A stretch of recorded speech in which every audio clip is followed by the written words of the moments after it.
दोस्तों, क्या आप जानते हैं कि हनुमान जी कभी नहीं चाहते थे कि हनुमान चालीसा लिखी जाए और उन्होंने कई बार तुलसीदास जी द्वारा लिखी हनुमान चालीसा को आधे में नष्ट भी कर दिया था। दोस्तों, आज हम यह भी जानेंगे कि हनुमान चालीसा लिखी क्यों गई, हनुमान चालीसा लिखते समय हनुमान जी क्यों नहीं चाहते थे कि हनुमान चालीसा लिखी जाए और हनुमान चालीसा के क्या चमत्कारी प्रभाव हम सभी पर पड़ते हैं। ये सब कुछ जानेंगे हम इस वीडियो में। तो दोस्तों, कहानी शुरू हुई थी वहां से जब तुलसीदास जी ने रामचरितमानस लिख दी थी और रामचरितमानस भी लिखने के पीछे एक रोचक कहानी है।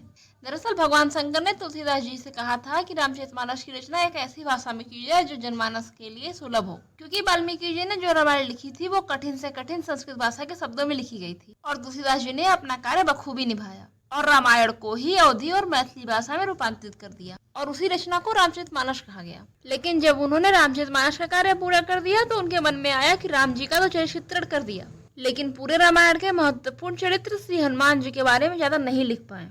उनकी अपनी प्लानिंग चल ही रही थी कि हनुमान जी उनके पास पहुंच जाते हैं और कहते हैं कि श्री राम के होते हुए तुम मेरा गुणगान नहीं कर सकते। गुणगान होगा तो केवल श्री राम का, भक्ति होगी तो केवल भगवान राम और माता सीता की। मैं तो केवल उनका भक्त हूँ, उनका एक छोटा सा सेवक हूँ। लेकिन इन सबसे तुलसीदास और प्रभावित हो जाते हैं और अब तो उन्होंने सोच लिया कि मुझे हनुमान चालीसा लिखनी है, यानी 40 चौपाइयों में हनुमान जी का पूरा गुणगान। तब तुलसीदास जी ने यह युक्ति लगाई। उन्होंने शुरुआत तो हनुमान जी के गुणगान से किया, लेकिन बीच बीच में राम जी का नाम लेते रहे।